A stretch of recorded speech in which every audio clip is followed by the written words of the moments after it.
Alright guys, TacticalRab back again today. Hope you're all doing well and enjoying your day so far. Welcome back to Valorant news. Loads going on right now. A number of pro teams flying out to Berlin, getting ready to go for Champions that starts, of course, at the start of December. Some roster stuff as well, but also Valorant winning the Esports Awards Game of the Year. Very much intrigued to your thoughts in the comment section below. If you enjoyed the video, hitting the like button is the best thing you can do to help this channel reach more people. Please consider subscribing as well if you haven't already. Over 1,000 now. Phenomenal stuff. Thank you so much. It's been a great journey really over the last couple of weeks or so. And well, we're only getting started, baby. Firstly, this from Minty. He plays for the Crazy Raccoons, I believe they're called. And this discussion right here, of course, going to Champions here in just a week or so's time. Now, well, describes in, as you can see in Japanese right here, like, well, unfortunately, I don't speak the language. But thankfully, a translation comes in, so thank you very much to Sinatraa here on the Reddit. Regarding Champions, hello everyone, as usual, thank you for the support. As for Champions, I will not be participating in the matches. This is because the in-game Japanese-Korean communication was difficult, and I struggled to adapt. I will use this to improve myself and you know, the team, so next year we can show how much Crazy Raccoons have grown.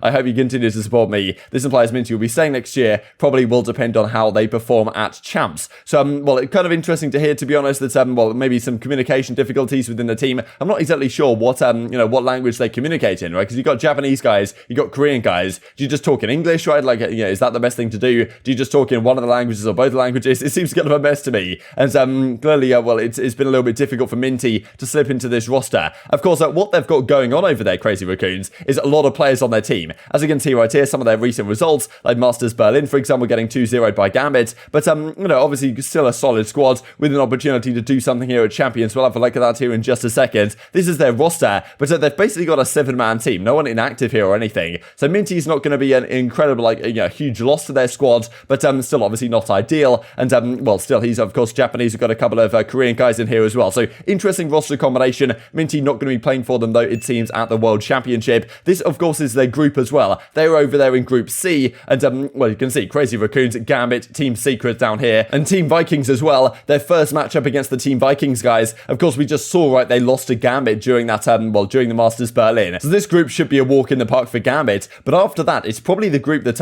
you know, most teams have potential to get out of. If you're Crazy Raccoons, this is the group you'd want to be in, right, with that second spot very much up for grabs compared to the other ones. Only 2 teams get out of these groups. There's no, like, lower bracket for teams that don't get out of groups. That's just how it goes. So maybe they can still potentially put something together here. Also, speaking of Korean teams, this is Coco said I thought was kind of interesting, preparing for a rather massive influx of organizations in the Valorant side. Going for, like, the Korean League of Legends Championship Series, Overwatch, potentially even Dota. Loads of new organizations coming in. North America, of course, is flooded with a lot of top orgs right now as well. Europe, maybe not so much, right? So kind of interesting to see that Korea potentially is going to massively upgrade what they're looking like from the Valorant side. This also from Team Vitality, a nice little leak apparently that comes out here from Mandatory, with this rumor that Canavara and Shadow were joining the Vitality squad. That now does indeed seem to be the case. So that's, well, just some kind of relatively low-tier rostermania stuff that happened in the last 24 hours. We can't always get a crazy day of rostermania, but I'm sure there is more just around the corner. Let's talk about this then right from the Esports Awards. Play Valorant wins Esports Game of the Year. This, like, these award ceremonies always kind of interesting, right? You never really know what's going on, because I'm pretty sure, like, Publisher of the Year also went to Riot Games. I think certainly deserved on the Valorant side. Kind of a surprise in a way, I suppose, that League of Legends didn't win it, but it makes sense for Valorant to win it. Massively growing esports, and it's certainly understandable why they want to give it this way. Of course, you never really know what the implications are behind the scenes at some of these esports events, like, you know, who's calling the shots behind the scenes. Like, you know, these award ceremonies in general, like, are kind of known for their corruption. Whether that's the case here, like, tough to say whether any bias from the judges that get involved in this type of stuff would have affected this at all, because I think Valorant is certainly a deserving and understanding winner of the award. And just cool to see, like, the development the Valorant has taken really in the last year or so, and probably will continue to going forward, right? We see the World Championship Champs, of course, in just a month. It's only $1 million tourney. Compared to some other tournaments, that's, you know, not really scratching the surface of what is possible. So I think we're only really getting started here in the Valorant scene, which is exciting to see. So many organizations involved all across the park. It's been run really well so far. Of course, I'm sure a lot of changes are going to be made to the format next season. At least a lot of people are expecting it to be, because yeah, it's just getting started really here for the VCT. A lot of pros would say, look, we want to play more often. Too much gap between these tourneys. Not enough tourneys in the year. There was some leak that came out a couple of weeks ago about what they're thinking for the schedule for next season, which I think has Champions a little bit earlier in October and getting the season started a little bit well prompter in like a March, April, sometime like that. We'll see how things go, but thought this was cool to see regardless. ShahZaM over at the guard side now, so a guard, another new team coming into the side of things. They're the Cronky Sports and Entertainment guys getting involved involved here as well. Los Angeles Gladiators and Los Angeles Guerrillas from the Overwatch League and Call of Duty League side. They're coming in here to Valorant as well as the guard, quote unquote. So I'm playing for that team now, so impressed at, well, the situation as has transpired. And yeah, Esports Game of the Year at the Awards 2021. Fair play to all involved on this front. This also, though, for the Esports Awards side, Pablo, like Blue right here, there was some talk about should he win Journalist of the Year, right? And there was a lot of discussion about this, and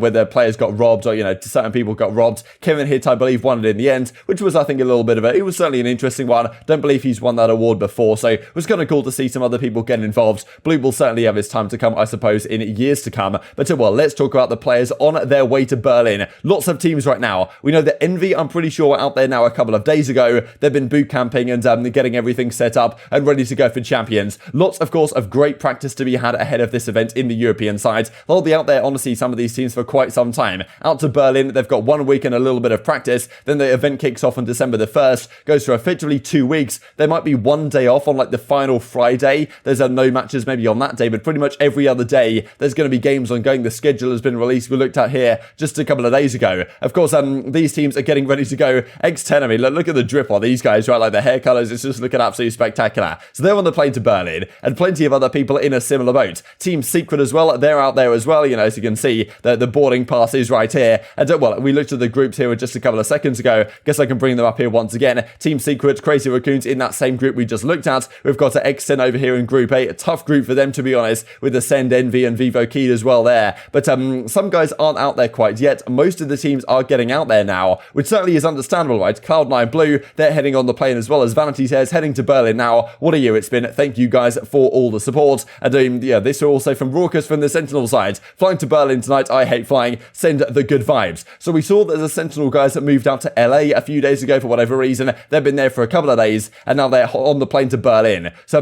definitely makes sense, I think, to get out there about now. Envy have been out there already for a few days now, so I guess got some more bootcamp practice time. Certainly something that's going to be very important ahead of Champions, just to get that extra practice in that LAN environment up against some other top teams from other regions, right? Because that's the thing. You're stuck in your own region the majority of the year. Of course, you do get to play cross-region at some of these other events earlier on, but some of the different teams from other regions, they've got different play styles, they've got different things to adapt to, and in the group, you're potentially playing 3 other teams if that's how it grows in that kind of GSL style format. So definitely good to get some practice in early on. The squads that haven't yet flown out there, probably thinking, okay, maybe it's time to get out there, because with TenZ and the Sentinels guys out there ready to go, looking for some good practice. Of course, don't want to reveal the strats too much, but want to get some more practice on Fracture, I suppose, in a LAN environment. Definitely a lot to be learned here in the days before Champs, and I wonder whether we'll get any insight on how kind of some of these scrims might be going, as sometimes does happen at these bootcamp situations. As Zeta says from the C9 side, ready to go to Berlin. And just to finish off with this one as well, I thought was kind of interesting. We did touch on this a couple of days ago, the possibility that in the League of Legends world or whatever, they tend to release like a music video or whatever, and